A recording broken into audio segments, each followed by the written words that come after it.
বিসমিল্লাহির রহমানির রহিম। আসসালামু আলাইকুম। ধন্যবাদ সবাইকে। আমরা এ পর্যায়ে দণ্ডবিধি আইন পড়বো। দণ্ডবিধি আইনের আজকে আমরা পড়বো হচ্ছে 12তম অধ্যায়। খেয়াল করবেন, আমরা আজকে কিছু কিছু ধারা যেগুলো আমরা একটু ওভারলুক করে যাব। সবার কাছে একটু বলে রাখি, 13তম অধ্যায়, 12তম অধ্যায়, 13তম অধ্যায়, দেন আমরা চলে যাব 14তম অধ্যায়। তো তিনটা অধ্যায়ের থেকে কিছু কিছু ধারা আমরা নিব, যে ধারাগুলো আমাদের খুব বেশি ইম্পর্টেন্ট সেগুলো নিব, খুব বেশি ইম্পর্টেন্ট নয় যেগুলো অন্যান্য আইনে শাস্তির বিধান রাখা হয়েছে, ইতিমধ্যে আমরা পড়েছি, ইতিমধ্যে আমরা জেনেছি, সেই ধারাগুলো আমাদের নেওয়াটা খুব বেশি একটা নেসেসারি না। সো আমরা ওই ধারাগুলো নেওয়া থেকে একটু বিরত থাকবো।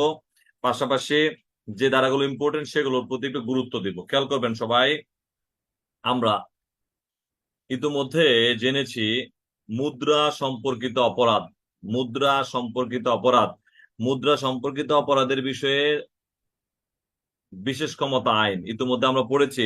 25-এর কতে বলা আছে মুদ্রা সম্পর্কিত অপরাধ। সো আমরা 230 থেকে 263 ক, 230 থেকে 263 ক, যেটা হচ্ছে 12তম অধ্যায়, এই অধ্যায়টা টোটালি ওভারলুক করে যাবে। Not necessary for you, not necessary for you. আমরা এই অধ্যায়টা ওভারলুক করব, পাশাপাশি আমরা চলে যাব 13তম অধ্যায়। তাহলে আমরা ছিলাম 12তম অধ্যায়, যে ক্ষেত্রে এই 12তম অধ্যায়ের জন্য অ্যাপ্লাই করব বিশেষ ক্ষমতা আইনের 25-এর ক। এক টান দিয়ে একটু পাশে লিখে রাখেন, বিশেষ ক্ষমতা আইন 25-এর ক। যখনই মুদ্রা সম্পর্কিত নকল, জালকরণ, ব্যবহার, উৎপাদন, রূপান্তর যাই আসুক না কেন, সো আমরা ইতিমধ্যে জেনেছি বিশেষ ক্ষমতা আইনের 25-এর ক ধারাটা ব্যবহৃত হবে। আমরা সেটাও কিন্তু জানি যে যে আইনটা পরবর্তীতে প্রণীত হয়েছে, সুনির্দিষ্ট কোনো আইন রয়েছে কোনো অপরাধের জন্য, সেক্ষেত্রে সুনির্দিষ্ট আইনটি ব্যবহৃত হবে। এবং সে অপরাধের জন্য আমরা জানি যে আইনে দণ্ডের বিধান বেশি আছে সেই আইনটাই ব্যবহৃত হবে। আমরা জেনেছি কিনা আইনের প্রাধান্য পড়েছি। সো বিশেষ ক্ষমতা আইনে দণ্ডের বিধান বেশি রাখা হয়েছে, সো দ্যাট আমরা দেখতে পাই মুদ্রা সম্পর্কিত জাল জালিয়াতির প্রত্যেকটা বিষয় আমরা অবশ্যই অবভিয়াসলি ব্যবহার করব বিশেষ ক্ষমতা আইনের 25-এর ক। দেন চলে যাব ওজন এবং মাপ সম্পর্কিত অপরাধ সমূহ। ওজন এবং মাপ সম্পর্কিত অপরাধ অধ্যায় হচ্ছে 53, ধারা হচ্ছে 264 থেকে 267 ধারা, 4টা ধারা দিয়ে একটা অধ্যায়। আমরা একটা সিমিলারিটি আছে, একটা সিমিলারিটি আছে, মিলকরণ। ধরেন আপনি কালোর সাথে কালো, আপনি অধ্যায়ের সাথে অধ্যায় যদি একটু মিল করতে পারেন, আমরা দেখবো যে মোটামুটি মাথার মধ্যে ইজিলি সেট আপ হয়ে যাবে। মনে করেন তো, এই ওজন সম্পর্কিত অধ্যায়ের ওজন সম্পর্কিত বিষয়ে ফৌজদারি কার্যবিধি আইনের কততম অধ্যায় বর্ণিত আছে একটু খেয়াল করেন। ফৌজদারি কার্যবিধি আইনের আমরা 13তম অধ্যায় পড়ি। নিরোধমূলক ব্যবস্থা, নিবারণমূলক ব্যবস্থা, প্রতিরোধমূলক ব্যবস্থা, preventive policing, everybody knows that. খেয়াল করেন, এই যে প্রিভেন্টিভ পুলিশিং এর একটা কর্মকাণ্ড আমরা দেখতে পাই 153 ধারায় বর্ণিত আছে, তাই না? যাহা তল্লাশি করতে পারেন শুধুমাত্র অফিসার ইনচার্জ, তল্লাশি শেষে প্রতিবেদন দিতে হবে সংশ্লিষ্ট ম্যাজিস্ট্রেটের নিকট। অলরেডি আমরা জেনেছি 153 ধারায়। সে বিষয়টি আমরা আজকে জানবো। দণ্ডবিধি আইনের 13তম অধ্যায়, ওখানেও 13তম অধ্যায়, এখানেও 13তম অধ্যায়। আমরা দেখতে পাই ওজন এবং মাপ সম্পর্কিত। একটা হচ্ছে পাল্লা, আগেকার যুগে পাল্লা ব্যবহৃত হতো, খেয়াল করবেন কিনা। এখন যদিও পাল্লা নাই, ডিজিটাল মেশিন ব্যবহৃত হয়। ডিজিটাল মেশিনের মধ্যে জালিয়াতির ব্যবস্থা আছে। সবকিছুর মধ্যে চুরির যে সিস্টেম সেটা আমরা মোটামুটি মাথার মধ্যে সেট আপ করে প্রণয়ন করি। এখন দেখা যাবে যে যে পাল্লা ব্যবহার করি, এটাকে বলে যে ওজন মাপক যন্ত্র। কি বলে? ওজন মাপক যন্ত্র। ওজন মাপক যন্ত্রের বিষয়ে আমরা পরীক্ষাতে কিছু কিছু প্রশ্ন পাই, সো একদমই বাদ দিব না। ওজন মাপক যন্ত্র ব্যবহারের বিষয়ে বলা আছে, যন্ত্র ব্যবহার করলে সাজার বিষয়ে বলা আছে 264। কত? 264। Everybody attention please, concentrate me please, everybody attention please. 264 ধারায় অবৈধ ওজন মাপক বা যেগুলো, যেই ওজন মাপক যন্ত্রটি বৈধ নয়, সেক্ষেত্রে আমরা দেখতে পাই প্রতারণামূলক ভাবে মিথ্যা যন্ত্র যদি ব্যবহার করি। আমরা ছোটবেলায় দেখতাম দুই পাল্লার মধ্যে, একটার মধ্যে প্রয়োজনীয় দ্রব্যাদি দিয়ে, আরেকটা হচ্ছে বাটখারা থাকে, তাই নয় কি? যতই মাল দেখ না কেন এটা কোনোভাবে উপরে উঠে না, তাদের হাতের একটা কারিশমা আছে কোনোভাবে ওই প্রণয়ন করা। এই যে বিষয়টা, অবৈধ ওজন মাপক যন্ত্রের ব্যবহার আমরা দেখতে পাই 264 ধারায় শাস্তির বিধান আছে। পাশাপাশি আমরা আরেকটা বিষয় দেখি যে অবৈধ ওজন মাপক যন্ত্রটা যেমন ব্যবহার করি, যন্ত্রে যে ওজন ব্যবহার করি 1 কেজি 2 কেজি কেজির যে পরিমাপক, এই ওজন মাপক যন্ত্রটার মধ্যে যেই পরিমাপক ব্যবহার করি, বাটখারা ব্যবহার করি, বাটখারা দেখবেন যে লেখা আছে 1 কেজি, বা পিছন দিক দিয়া আস্তে আস্তে তারা খুঁটে ফেলে, খুঁটে খুঁটে খুঁটে খুঁটে এটাকে কমিয়ে ফেলে। তাহলে আমরা দেখতে পাই 1 কেজিটাকে আস্তে আস্তে কাটতে কাটতে সেটা কমিয়ে ফেলে, কমিয়ে 800 গ্রাম 900 গ্রাম এমন করে, যেন 100 গ্রাম মাল কম দিয়ে সে লাভবান হতে পারে। একটা হচ্ছে যন্ত্রের ব্যবহার, আর একটা হচ্ছে বাটখারার ব্যবহার। যন্ত্রের ব্যবহার করলে 264, বাটখারার ব্যবহার করলে 265 ধারায়। আর যন্ত্র এবং বাটখারা দুইটাই যদি আপনার কাছে রাখেন প্রতারণামূলক ভাবে ব্যবহারের জন্য, ব্যবহার করলেন আবার ব্যবহারের জন্য রাখলেন, নিজ দখলে রাখলেন, আমরা দেখতে পাই 266 ধারায় সাজা। বোঝা যাচ্ছে কিনা খেয়াল করে। ওজন মাপক যন্ত্র ব্যবহার করলে 264, বাটখারা ব্যবহার করলে 265, যন্ত্র এবং বাটখারা নিজের কাছে রাখলে 266। আর সর্বোপরি কোন ব্যক্তি যদি ওজন মাপক যন্ত্র এবং বাটখারা প্রস্তুত করেন বিক্রয় করেন, প্রস্তুত করেন বিক্রয় করেন, সাজার কথা বলা আছে 267। ক্লিয়ার? Everybody attention please. ওজন মাপক যন্ত্র ব্যবহার করলে 264, ওজন মাপক বাটখারা যেগুলো অবৈধ ব্যবহার করলে 265, বাটখারা এবং যন্ত্র নিজের দখলে রাখলে 266, বাটখারা এবং যন্ত্র প্রস্তুত করা পাশাপাশি বিক্রয় করা আমরা দেখতে পাই 267 ধারায় শাস্তির বিধান রাখা হয়েছে। তাহলে আমরা দেখি 13তম অধ্যায়ে বলা আছে ওজন এবং মাপ সম্পর্কিত অপরাধ সমূহ। ওজন এবং মাপ সম্পর্কিত অপরাধ সমূহ। আমাদের এখান থেকে প্রশ্ন, যদি পরীক্ষাতে প্রশ্ন আসে ওজন এবং মাপ সম্পর্কিত অপরাধের বিষয়ে দণ্ডবিধি আইনের কততম অধ্যায়ে বর্ণিত আছে, এমসিকিউ আসে প্রায়শই। আমরা দেখব 13তম অধ্যায়ে বর্ণিত আছে। ওজন মাপক যন্ত্রের ব্যবহারের সাজার বিধান 264, পরিমাপক বাটখারার ব্যবহারের সাজার বিধান 265, পরিমাপক এবং যন্ত্র কাছে রাখার বিধান 266, প্রস্তুত করা বিক্রয় করা 267। তাহলে এই হচ্ছে আমাদের 4টা ধারা নিলাম। দেন আমরা চলে যাব হচ্ছে 268 থেকে, যেখানে আমরা দেখব চতুর্দশ অধ্যায়, দ্যাট মিনস 14তম অধ্যায়। চতুর্দশ অধ্যায় খেয়াল করবেন সবাই। এই যে 14তম অধ্যায়ের বিষয়ে আমরা দেখতে পাই বর্ণিত আছে 268 থেকে 294 খ পর্যন্ত। 268 থেকে 294 খ পর্যন্ত। এখান থেকে আমরা প্রাথমিক স্টেজে 4টা ধারা নিব। প্রাথমিক স্টেজে 4টা ধারা নিব, 268, 69, 70, 71। এই 4টা ধারাতে আমরা দেখতে পাই, যদিও অলরেডি উই নোজ, খেয়াল করেন সবাই, আমরা ইতিমধ্যে জেনেছি যে সংক্রামক রোগ ব্যাধি আইন, সংক্রামক রোগ ব্যাধি আইন আমরা পড়েছি।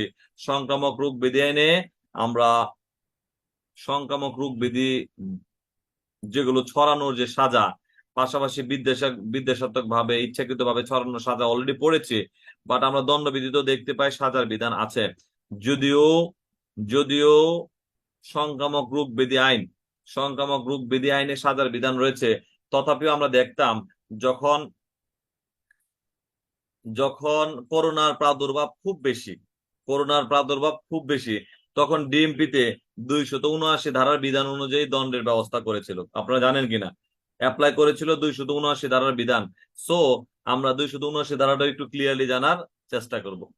খেয়াল করি তাহলে 268-তে দেখতে পাই গণ উপদ্রব কাকে বলে, যাকে আমরা বলি পাবলিক নুইসেন্স, যার সমর্থক শব্দ খেয়াল করেন জনসাধারণের বিরক্তিকর কার্য, যে কার্য করলে জনসাধারণের বিরক্তি পোষণ হয়। আপনারা একটু পর্নোগ্রাফি আইন দেখেন তো, পর্নোগ্রাফি আইনে পড়েছিলাম যে পর্নোগ্রাফিটা এমন ভাবে ছড়ালো যাহা গণ উপদ্রবের সৃষ্টি হয়েছে, বলেছিলাম না? এমন ভাবে প্রকাশ করলো, এমন ভাবে পোস্টার লাগালো যে পোস্টারটা লোকজনের সামনে একদম দৃশ্যতে এমন ভাবে যাহা ওইদিকে তাকানোটা খুব কষ্টসাধ্য বিষয়। তাহলে আমরা দেখতে পাই যে কার্য করলে জনসাধারণের বিরক্তির কারণ হয়ে দাঁড়ান, যে কার্য করলে জনসাধারণের বিরক্তির কারণ হয়ে দাঁড়ান, সে কার্যটাই জনসাধারণের বিরক্তিকর কার্য বলে বিবেচিত। জনসাধারণের বিরক্তিকর কার্য যদি করে থাকেন, সেটাকে আইন অনুযায়ী আমরা দেখতে পাই গণ উপদ্রব বলে বিবেচনা করা হচ্ছে, গণ উপদ্রব বলে অভিহিত করা হয় 268 ধারায়। কত ধারায়? 268 ধারায়। তাহলে আমি দেখেন, আপনাদেরকে মনে হয় কোন একটা পরীক্ষাতে প্রশ্ন করেছিলাম ফৌজদারি কার্যবিধি, যেখানে বলেছিলাম গণ উপদ্রব কাকে বলে, গণ উপদ্রবের বিষয়ে খেয়াল করেন উৎপাত অপসারণের বিষয়ে করণীয়।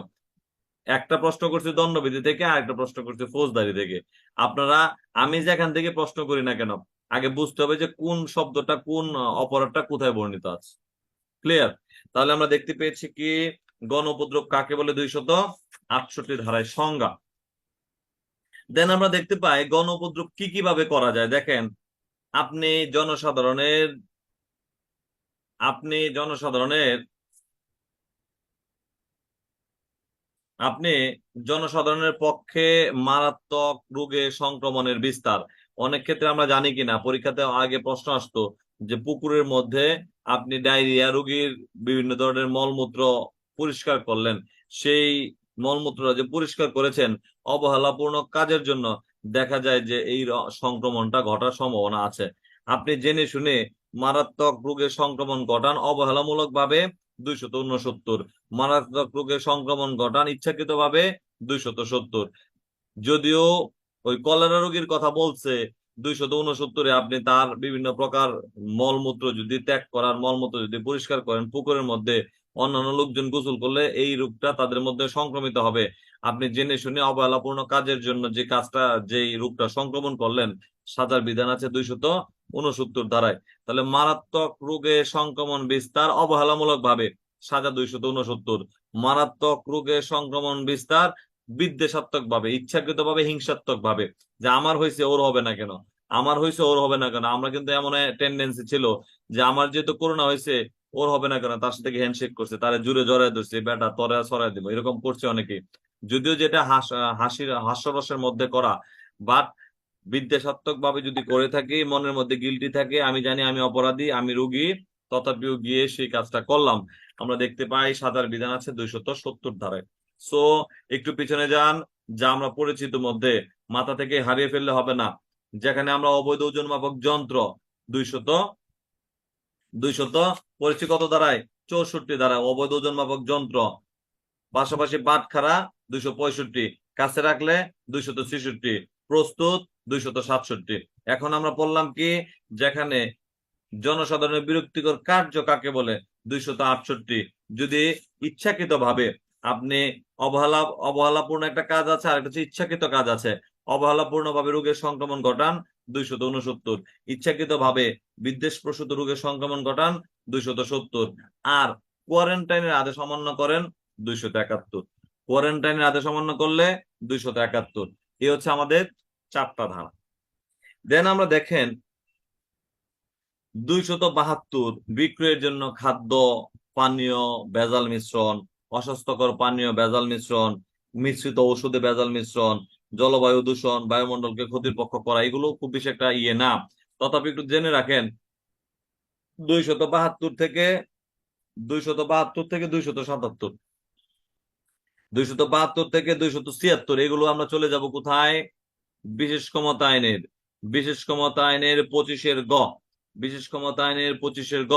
ইতিমধ্যে আমরা পড়েছি খাদ্য পানীয় ঔষধ প্রসাধনী, খাদ্য পানীয় ঔষধ প্রসাধনী, এই 4টায় যদি ভেজাল দেন, ভেজাল জেনে বিক্রি করেন, আমরা দেখতে পাই সাজার বিধান আছে 25-এর গ এর 1, 25-এর গ এর 2।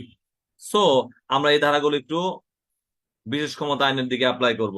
দেন 2টা বিষয় বলা আছে, দেখেন জনসাধারণের ফোয়ারা বা জলাশয়ে জল দূষিত করা, যেটা একটু আগে বললাম। পাশাপাশি বায়ুমণ্ডলকে স্বাস্থ্যের পক্ষে ক্ষতিকারক করা, ইটের ভাটা। একটু খেয়াল করেন, এলাকায় অধিকাংশ ক্ষেত্রে ইটের ভাটা হয়, যে ইটের ভাটার ধোঁয়া বায়ুমণ্ডলকে ক্ষতিগ্রস্ত করে, বিভিন্ন প্রকার ধোঁয়া, যে ধোঁয়াগুলো বায়ুমণ্ডলকে ক্ষতিগ্রস্ত করে, এমন কোন কাজের জন্য 278 ধারায় সাজার বিধান আছে। তাহলে বায়ুমণ্ডলকে দূষিতকরণের কাজ কত ধারায় সাজা? 278 ধারায় সাজা। দেন আমরা নিব হচ্ছে আর 4টা ধারা নিব, 279, 280, 281, 282, যেগুলো সমসাময়িক বিষয়। যদিও গাড়ি চালানোর বিষয়ে, বেপরোয়া ভাবে গাড়ি চালানোর বিষয়ে সড়ক পরিবহন আইনে সাজার বিধান রাখা হয়েছে। সড়ক পরিবহন আইনে বেপরোয়া ভাবে গাড়ি চালানোর সাজা ইতিমধ্যে আমরা জেনেছি। সড়ক পরিবহন আইনের ধারা কত? 44 ধারা। বেপরোয়া ভাবে গাড়ি চালানো যাবে না, যদি গাড়ি চালান তাহলে সাজার বিধান রাখা হয়েছে 87 ধারায়, 44, 87, বেপরোয়া ভাবে গাড়ি চালনা, যা দণ্ডবিধি আইনে বর্ণিত আছে 279। দেন দেখতে পাই নৌযান নৌযানের বিষয়ে বলা নাই, নৌযানের বিষয়ে বলা হয় নাই, নৌযানের বিষয়ে বলা হয় নাই। তবে নৌযানের বিষয়ে আমরা দণ্ডবিধিতে দেখতে পাই সাজার বিধান আছে। নৌযান যদি কেউ বেপরোয়া ভাবে চালায়, একটু খেয়াল করেন তো মনে আছে কিনা, সদরঘাটে, সদরঘাটে লঞ্চ যাচ্ছিল আর ছোট্ট নৌকা যাচ্ছিল, ছোট্ট নৌকাকে এখন ডুবে ফেলছে। এই যে বেপরোয়া ভাবে গেল, নৌযানটাকে নৌকাটাকে ডুবিয়ে ফেললো, শাস্তির বিধান আমরা দেখতে পাই বেপরোয়া ভাবে যদি চালিয়ে থাকে সেই জন্য দুর্ঘটনা ঘটলে সাজার বিধান 280 ধারায়। কত ধারায়? 280। তাহলে বেপরোয়া ভাবে গাড়ি চালনা 279, বেপরোয়া ভাবে নৌযান চালনা 280। আর একটা ধারা নিব আমরা 282 ধারায়। মনে আছে কিনা আপনাদের? প্রায়শই দেখা যায় যে যারা যারা আপনার লঞ্চ চালায়, লঞ্চের মালিক, আপনাদের বাড়ি অনেকেরই বাড়ি বরিশাল থাকতে পারে, আমি যদিও কখনো যাই নাই, আমরা দেখি যে এমন ভাবে গাদাগাদি করে লোক উঠায়, যাহা আসলে এই দৃশ্যতই খুব দৃষ্টিকটু। যেখানে লোকজন বসার জায়গা নাই সেখানে মানুষ শুয়ে থাকে, এমন একটা অবস্থার মধ্যে থাকে। তো লোকজন এমন ভাবে উঠায় যেটা ওজনের চাইতে অতিরিক্ত, খুবই মারাত্মক অবস্থান আমরা দেখতে পাই। আমরা দেখতে পাই 282 ধারায় অতিরিক্ত জনগণ নিয়ে যদি আপনি বিপজ্জনক ভাবে ভাড়া বেশি নেওয়ার জন্য লোকজন বেশি নিলেন, লোকজন বেশি নেওয়ার কারণে, লোকজন বেশি নেওয়ার কারণে অতিরিক্ত বার হওয়ার কারণে আমরা দেখতে পাই জলযান প্রায়শই দুর্ঘটনার কবলে পরিণত হয়। এই যে বিষয়টা আমরা আমরা দেখতে পাই 282 ধারায় সাজার বিধান আছে। কেউ যদি ভাড়ার জন্য জনপথে বিপজ্জনক ভাব অতিরিক্ত ভার বোঝায়, অতিরিক্ত ভার বোঝায়, ভেরি গুড, 222 বলা আছে, অতিরিক্ত ভার বোঝায় নৌযান চালনা করে, আমরা দেখতে পাই সাজার বিধান 282। সাজার বিধান, সাজার বিধান 282 ধারা বলা আছে। তাহলে যেখানে আমরা ছিলাম, অতিরিক্ত গতিতে যদি গাড়ি চালান, অতিরিক্ত গতিতে গাড়ি চালালে সাজার বিধান হচ্ছে 279। অতিরিক্ত গতিতে নৌযান চালালে সাজার বিধান 280। আর যদি আপনি লোকজন নিয়ে, এমন লোকজন নিয়ে গাড়ি চালাচ্ছেন, যেই নৌকা চালাচ্ছেন, যানবাহন নৌযান চালাচ্ছেন, সেক্ষেত্রে আমরা দেখতে পাই 282 ধারায় যদি অতিরিক্ত যাত্রী বোঝাই করে চালান, দুর্ঘটনা কবলিত হয়, সাজার বিধান আছে 282। এই যে সামনে ঈদের সময় এরকম ঘটনা ঘটে, যার কারণে এই দুইটা ধারা একটু আপনাদেরকে দিয়ে দেওয়া, যে বেপরোয়া ভাবে নৌযান চালানো 280, আর অতিরিক্ত ভার বোঝাই করে লোকজন বেশি নিয়ে যদি নৌযান চালান 282 ধারায় সাজার বিধান আছে।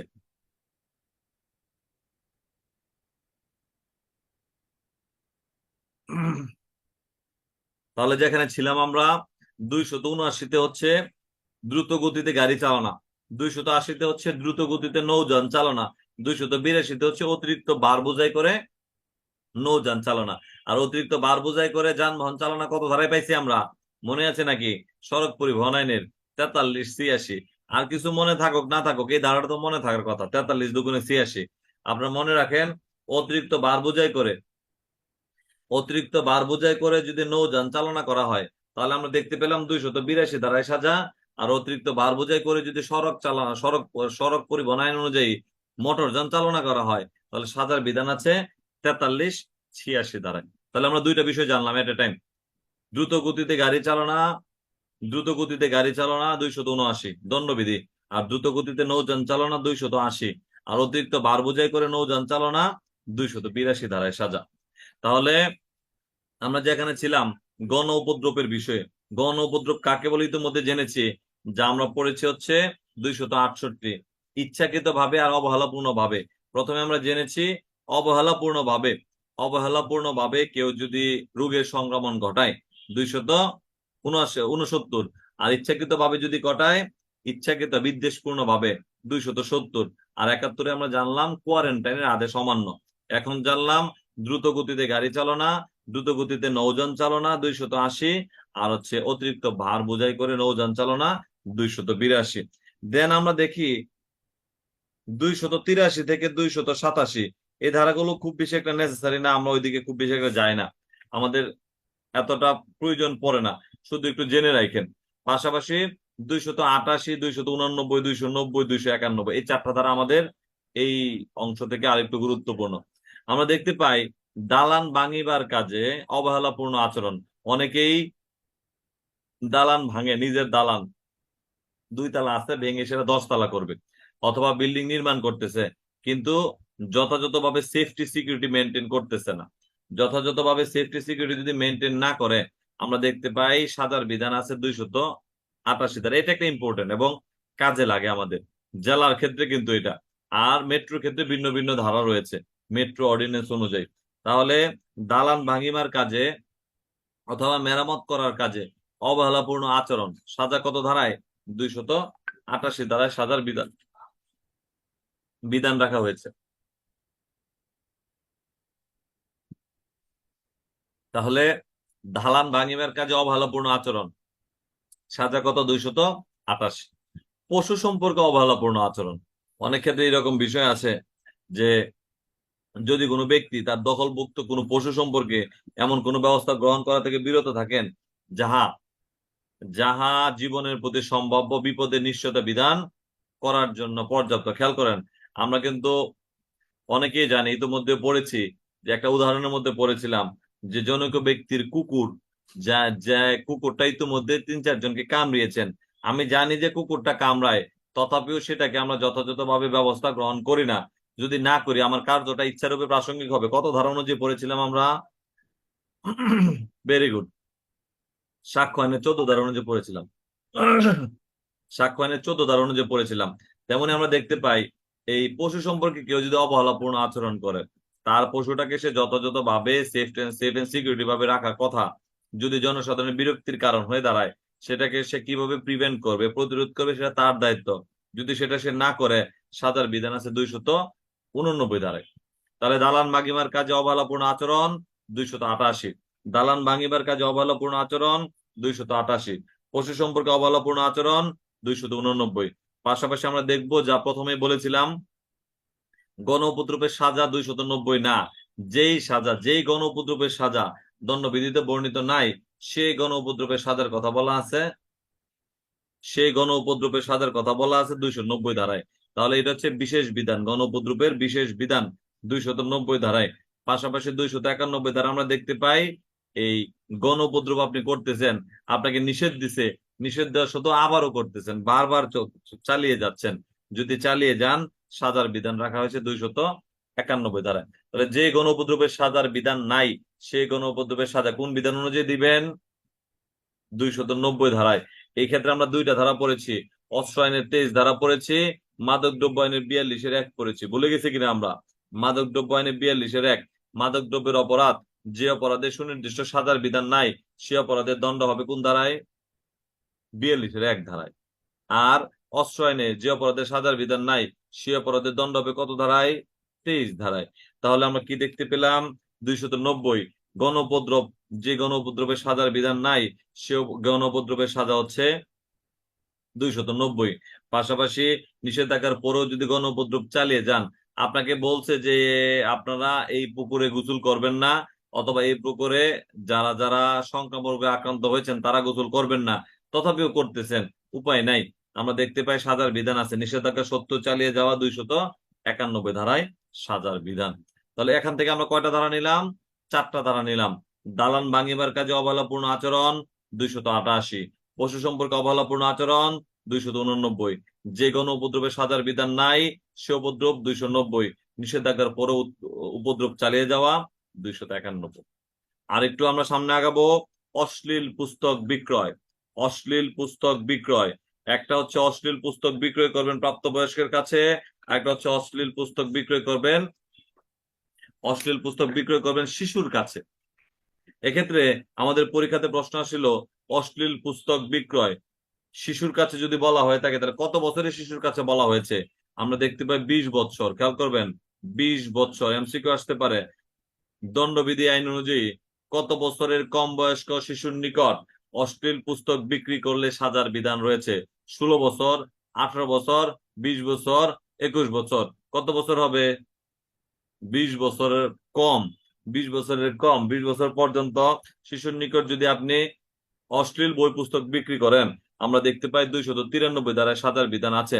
পাশাপাশি আমরা দেখতে পাই, প্রথমে জানবো হচ্ছে 292 ধারায় অশ্লীল বই পুস্তক বিক্রয়, ড্রয়িং, চিত্র, প্রতিবেদন, প্রতিমূর্তি, পাশাপাশি এমন ধরনের অশ্লীল বস্তু যাহা যৌন উত্তেজনা সৃষ্টি করে। এই বই পুস্তক বস্তু যদি বিক্রি করা হয় 292 ধারায় আমরা দেখতে পাই সাজার বিধান আছে। 292 ধারার বিষয়ে পর্নোগ্রাফি আইনে আমরা কত ধারায় সাজা পাইছি? 8 ধারায়, 8-1 থেকে 8-7 পর্যন্ত সাজার বিধান আছে। তাহলে মনে রাখবেন দণ্ডবিধি আইনের মনে রাখবেন দণ্ডবিধি আইনের আমরা 292 ধারায় যে বিষয়টা বলা আছে সে বিষয়ে আমরা দেখতে পাই দণ্ডবিধি আইনের 292 বলছে অশ্লীল বই পুস্তক বিক্রয় করা। সে বিষয়ে আমরা পর্নোগ্রাফি আইনের সাজার বিধান 8-5 দেখতে পাই। এই যে উৎপাদন রূপান্তর, মূলত আমরা এই দণ্ডবিধি আইনের 292টাকে ভেঙেই 8-এর প্রত্যেকটা ধারা করা, যদিও ডিজিটাল বিভিন্ন অপরাধের কথা বলা আছে। ঠিক আছে, ডিজিটাল বিভিন্ন অপরাধের কথা বলা আছে। তাহলে 292 হচ্ছে অশ্লীল বই পুস্তক বিক্রি করা। আরেকটা বলেন তো, অশ্লীল বই পুস্তক বিক্রি করা যেমন অপরাধ, তেমনি আমরা পর্নোগ্রাফি এনে পড়েছিলাম। পর্নোগ্রাফিটা ধর্মীয় উদ্দেশ্য বিধানের জন্য যদি করে থাকেন, পর্নোগ্রাফির যে সকল সরঞ্জাম আমরা দেখতে পাই সেটা অপরাধ বলে বিবেচিত নয়। কত ধারায় পড়ছি? 9 ধারায় পড়ছি। তাহলে ধর্মীয় উদ্দেশ্য বিধানের জন্য যদি আপনি এই অশ্লীল বই পুস্তক যেগুলোকে অশ্লীল বলে আখ্যায়িত করতেছি সেগুলো যদি করে থাকেন আমরা দেখে অপরাধ বলে বিবেচিত হবে না।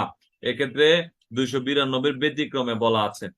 292 ব্যতিক্রমে বলা আছে। পরীক্ষাতে যদি প্রশ্ন আসে পারবো কিনা, অশ্লীল বই পুস্তক বিক্রয় সংক্রান্ত সাজার ক্ষেত্রে ব্যতিক্রম কয়টা আমরা দেখতে পাই? অশ্লীল বই পুস্তক বিক্রয় সম্পর্কিত ব্যতিক্রম একটা, যে ক্ষেত্রে ধর্মীয় উদ্দেশ্য বিধানের হলে অপরাধ বলে বিবেচিত হবে না। কত ধারায়? 292 ধারায়।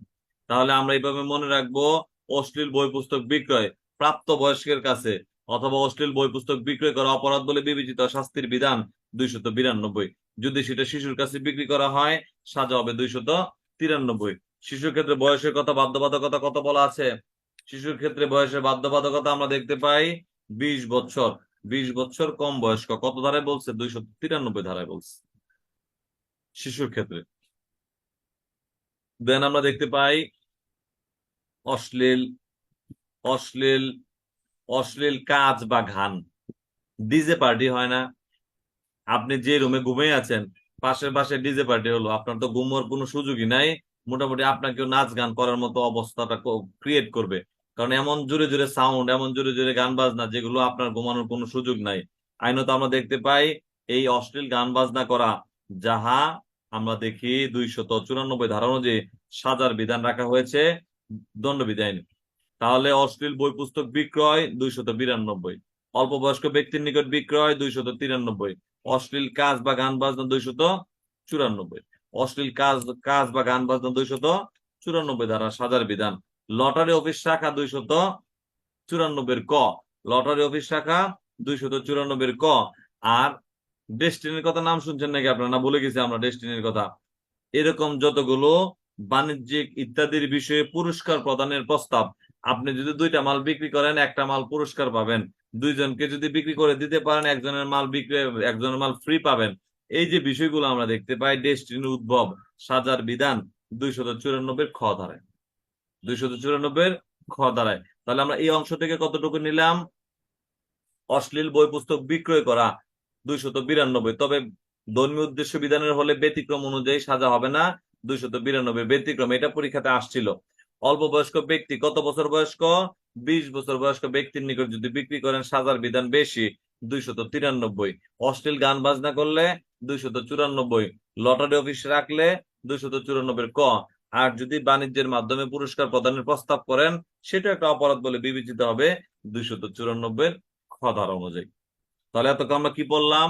14তম অধ্যায় পড়লাম। তাহলে আমরা আজকে পড়েছি 13তম অধ্যায় এবং 14তম অধ্যায়। 13তম অধ্যায় এবং 14তম অধ্যায়। আমার মনে হয় আপনারা এই ধারাগুলো ইতিমধ্যে একাধিকবার পড়েছেন, যার কারণে একটু বেশি দেওয়া। খুব বেশি একটা কঠিন কিছু বলে আমার কাছে মনে হয় না, কারণ আপনারা দণ্ডবিধি পড়লে এই ধারাগুলো পড়েন। মোটামুটি অনেকগুলো ধারা আমরা অলরেডি ছেড়েও দিছি। তাহলে এখান থেকে আমরা যে ক্ষেত্রে ওজন মাপক যন্ত্রের বিষয়ে পড়েছি 13তম অধ্যায়। 14তম অধ্যায় বললাম হচ্ছে গণ উপদ্রব সংক্রান্ত। আর ছোট্ট 2টা ধারা একটু বলে রাখি, কালকে আবার একটু রিভিশনে যাব আমরা। দয়া করে সবাই একটু জেনে রাখেন, আগামীকালকে ক্লাসে অবশ্যই থাকবেন। দয়া করে গুরুত্বপূর্ণ পাঠ থাকবে খুন সম্পর্কিত, অপরাধজনক প্রাণহানি সম্পর্কিত। দণ্ডবিধি আইনের 4টা অধ্যায় খুবই গুরুত্বপূর্ণ। যে অধ্যায়টা অলরেডি পড়ে আসছে, প্ররোচনার অধ্যায়, গুরুত্ব সহকারে জানতে হবে। দেন আমরা আগামী ক্লাসে পড়বো খুনের অধ্যায়, এরপরে চুরি, দস্যুতা, ডাকাতির অধ্যায়, সর্বশেষ আমরা দেখব একদম সর্বশেষ মানহানি সম্পর্কিত যে বিষয়গুলো আছে। তাহলে আমাদের আজকের বিষয়, সর্বশেষ বিষয় থাকবে 5ম অধ্যায়, ধর্ম সম্পর্কিত অপরাধ। যদিও একটু খেয়াল করেন তো, কনসেন্ট্রেট করেন, ধর্ম সম্পর্কিত অপরাধের বিষয়ে ইতিমধ্যে আমরা কোন আইনে পড়ছি? ধর্মীয় অনুভূতিতে আঘাত হানা, ডিজিটাল মাধ্যমে। কোন আইনের কত ধারা পড়ছিলাম? কোন আইনের কত ধারা পড়ছি? ডিজিটাল নিরাপত্তা আইনের 28 ধারায় ডিজিটাল পদ্ধতিতে, ডিজিটাল মাধ্যম ব্যবহার করে যদি কেউ ধর্মীয় অনুভূতিতে আঘাত হানেন, সাজার বিধান আছে। যদিও ওই ধারাটা ইমপ্লিমেন্ট হচ্ছে বর্তমান যুগে, তথাপিও ম্যানুয়ালি যদি ধর্মীয় অনুভূতিতে আঘাত হানা হয়, সেক্ষেত্রে সাজার বিধান বলা আছে 295 থেকে 298 পর্যন্ত। 295 থেকে 298 পর্যন্ত। একটু কনসেন্ট্রেট করেন। 295 ধারায় সহজভাবে 4টা জিনিস নিবেন, একদমই সহজ ভাষায়, আমরা এত গভীরে যাওয়া দরকার নাই, শুনে রাখেন। উপাসনালয়ের ক্ষতি সাধন, ধর্মীয় উপাসনালয়ের ক্ষতি সাধন, সেটা হতে পারে মসজিদ, মন্দির, পেগোডা। যদি ধর্মীয় উপাসনালয়ের ক্ষতি সাধন করেন, ক্ষতিগ্রস্ত করেন, অপবিত্র করেন, সাজা হবে 295 দ্বারা। কয়টা শব্দ পেলাম? ক্ষতিগ্রস্ত করা, ক্ষতি সাধন করা, অপবিত্র করা। পাশাপাশি ধর্মীয় অনুভূতিতে আঘাত হানে, ধর্মীয় অনুভূতিতে আঘাত করার উদ্দেশ্যে এমন কোন দুরভিসন্ধিমূলক কাজ করেন, এমন কোন দুরভিসন্ধিমূলক কাজ করেন যাহা ধর্মীয় অনুভূতিকে অপমানিত করে। উদাহরণস্বরূপ মনে করেন তো, মহানবী সাল্লাল্লাহু আলাইহি সাল্লামের কুশপুত্তলিকা পুড়িয়েছিলেন ফ্রান্সে, মনে আছে কিনা? তাহলে সেটা কি আমাদের ধর্মের জন্য, ধর্মীয় অনুভূতিতে আঘাত হানার মতো কর্মকাণ্ড কিনা? সেজন্য আমরা দেখতে পাই 295 ক ধারা অনুযায়ী সেই দুরভিসন্ধিমূলক কাজ করলে সাজার বিধান রয়েছে 295 ক। প্রতিদিনই বলি আপনাদের, ক ধারাগুলো যেগুলো আছে এগুলোর প্রতি একটু নেক নজর দিবেন, কারণ এটার প্রতি স্যারদের আলাদা একটা নজর আছে, আমরা একটু গুরুত্ব দিয়ে শিখবো। তাহলে ধর্মীয় অনুভূতিতে আঘাত হানে, ধর্মীয় অনুভূতিকে অবমাননা করে, ধর্মীয় অনুভূতিকে অপমানিত করে এমন কোন কাজ করা, সাজা হচ্ছে 295 ক। আর ধর্মীয় অনুভূতিতে আঘাত হানে এমন কোন শব্দ উচ্চারণ করা 298, কাজ করা 295 ক, আর শব্দ উচ্চারণ করা 298। শব্দটা কিভাবে উচ্চারণ করেন? Don't take it otherwise. আমরা দেখতে পাই জনৈক ব্যক্তি, দুইজন দুই ধর্মের অনুসারী, যেখানে যে ধর্মের আধিপত্য বেশি, আমরা দেখি অন্য ধর্মকে আঘাত করার জন্য তার অগোচরে বা তিনি পাশ দিয়ে হেঁটে যাচ্ছেন এমন কোনো কথা কার্য বলি যেটা আসলে খুব অপমানজনক, অতিরঞ্জিত, যাহা করা আমাদের নৈতিক স্খলনজনিত কারণ, আমরা এগুলো করাটা ঠিক না।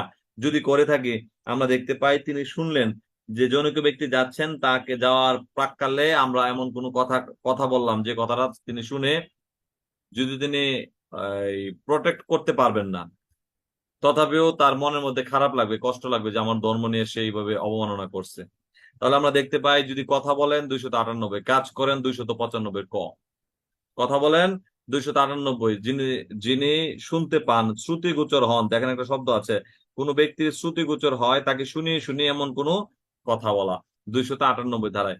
কাজ করা 295 ধারায়। ধর্মীয় ধর্মীয় উপাসনালয় ক্ষতিগ্রস্ত করা, ভেঙে ফেললেন 295 ধারায়।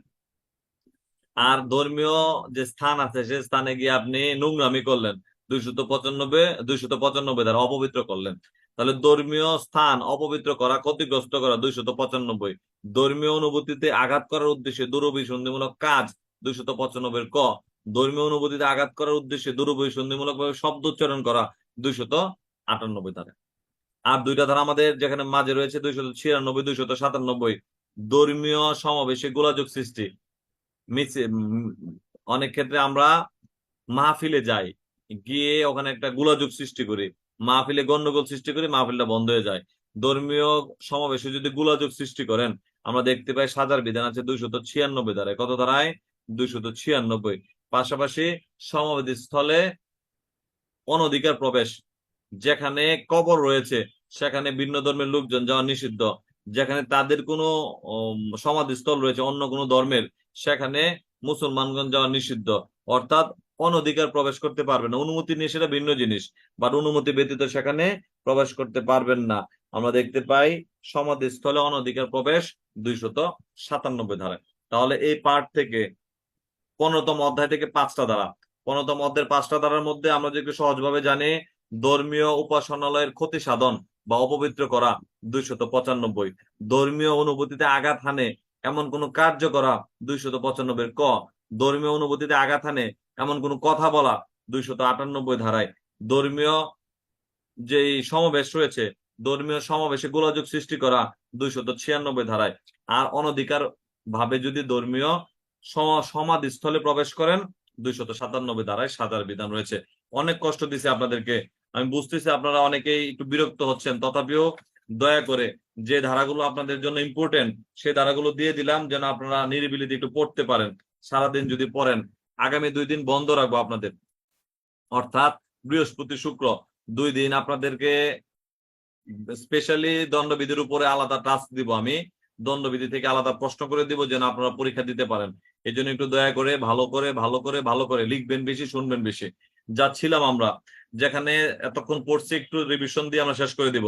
সবার জ্ঞাতার্থে everybody attention please, last of all আমরা দেখতে পাই ইতিমধ্যে আমরা জেনেছি 12তম অধ্যায়, আমরা একটু ওভারলুক করে যাব। 12তম অধ্যায়ের বিষয়ে আমরা ব্যবহার করব কত ধারা? বিশেষ ক্ষমতা আইনের 25-এর ক, বিশেষ ক্ষমতা আইনের 25-এর ক ধারা ব্যবহার করব 12তম অধ্যায়ের জন্য। দেন আমরা পড়েছি 13তম অধ্যায় মুদ্রা সম্পর্কিত জালিয়াতি, মুদ্রা সম্পর্কিত জালিয়াতি।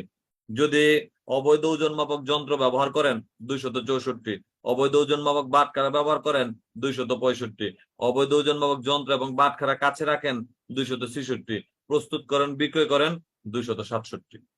দেন আমরা পড়েছি উপদ্রব সংক্রান্ত জনস্বাস্থ্য, নিরাপত্তা, সুবিধা, শালীনতা, নৈতিকতা বিরোধী অপরাধ 14তম অধ্যায়ে বর্ণিত আছে, যার পরিধি হচ্ছে 268 থেকে 294 খ পর্যন্ত।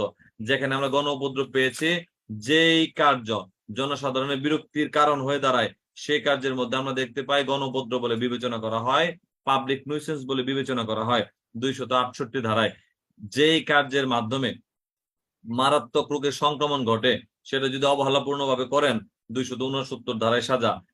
যেই কার্য মারাত্মক রোগের সংক্রমণ বিস্তার ঘটায় সেটা যদি বিদ্বেষাত্মক ভাবে করেন 270 ধারায় সাজা। কোয়ারেন্টাইনের আদেশ অমান্য করলেন 271 ধারায় সাজা। আরেকটা ধারা আমরা পড়েছি, জনসাধারণ যদি এমন কোনো কাজ করে যা বায়ুমণ্ডলকে দূষিত করে, সাজা হচ্ছে 278 ধারায়। সাজা কত? 278 ধারায়। দেন আমরা দেখতে পাই 279-তে পড়েছি বেপরোয়াভাবে গাড়ি চালনা 279, বেপরোয়াভাবে নৌযান চালনা 280, আর যদি নৌযান অতিরিক্ত যাত্রী বোঝাই করে চালনা করেন 282 ধারায় সাজার বিধান আছে। দালান ভাঙিবার কাজে অবহেলাপূর্ণ আচরণ 288, পশু সম্পর্কে অবহেলাপূর্ণ আচরণ 289, যেই গণ উপদ্রবের সাজার বিধান নাই সেই গণ উপদ্রবের সাজা 290 ধারায়। নিষেধাজ্ঞার পরেও গণ উপদ্রব চালিয়ে যাওয়া 291 ধারায়। গণ উপদ্রবের পার্ট হচ্ছে 291 পর্যন্ত। দেন আমরা দেখতে পেয়েছি অশ্লীল বই পুস্তক বিক্রি করা 292 ধারায় সাজা, তবে ধর্মীয় উদ্দেশ্য হলে সেটা অপরাধ হবে না, ব্যতিক্রমে বলা আছে 292 ব্যতিক্রম। দেন আমরা দেখতে পেয়েছি যদি শিশুর কাছে বিক্রি করেন, বয়স কত? 20 বছরের কম, সাজা হবে 293 ধারায়। অশ্লীল গান কাজ করা 294 ধারায়। লটারি অফিস রাখা 294 ক, বাণিজ্যিক ইত্যাদির বিষয়ে পুরস্কার প্রদানের প্রস্তাব 294 খ ধারায় শাস্তির বিধান রাখা হয়েছে। আর সর্বশেষ পার্টে পড়েছি ধর্ম সম্পর্কিত অপরাধ। বারবার বলে রাখি, ধর্ম সম্পর্কিত অপরাধ যদি ডিজিটাল মাধ্যমে করে, ডিজিটাল নিরাপত্তা আইনের 28 ধারা, যদি ম্যানুয়ালি করে থাকে, ধর্মীয় উপাসনালয়ের ক্ষতি সাধন, অপবিত্র করা 295 ধারা, যদি ধর্মীয় অনুভূতিতে আঘাত হানার উদ্দেশ্যে দুরভিসন্ধিমূলক কাজ করে 295 ক, ধর্মীয় অনুভূতিতে আঘাত হানার উদ্দেশ্যে কথা বলে যাহা শ্রুতিগোচর হয় 298 ধারায় সাজা। ধর্মীয় সমাবেশে গোলযোগ সৃষ্টি 296, ধর্মীয় সমাধিস্থলে অনধিকার প্রবেশ 297। এ হচ্ছে আমাদের আজকের পড়া। দয়া করে আর কিছু কোরিয়ান না করে একটা বার একটু লেখার চেষ্টা করব, যদি না লিখি কোনোভাবে আমরা মাথায় রাখতে পারবো না। প্রতিদিনের অনুরোধ, আপনারা অবশ্যই লিখবেন, অবশ্যই শুনবেন। ধন্যবাদ সবাইকে। আগামী ক্লাসে সবাই থাকার জন্য চেষ্টা করবেন। বারবার বলে রাখি, ক্লাসে কনসেন্ট্রেট করা, ক্লাসটা মুখস্থ করাটা অনেক গুরুত্বপূর্ণ বিষয়। আমরা চেষ্টা করবো ক্লাসে থাকার জন্য। কালকে গুরুত্বপূর্ণ ক্লাস হবে। ভালো থাকেন সবাই। আসসালামু আলাইকুম।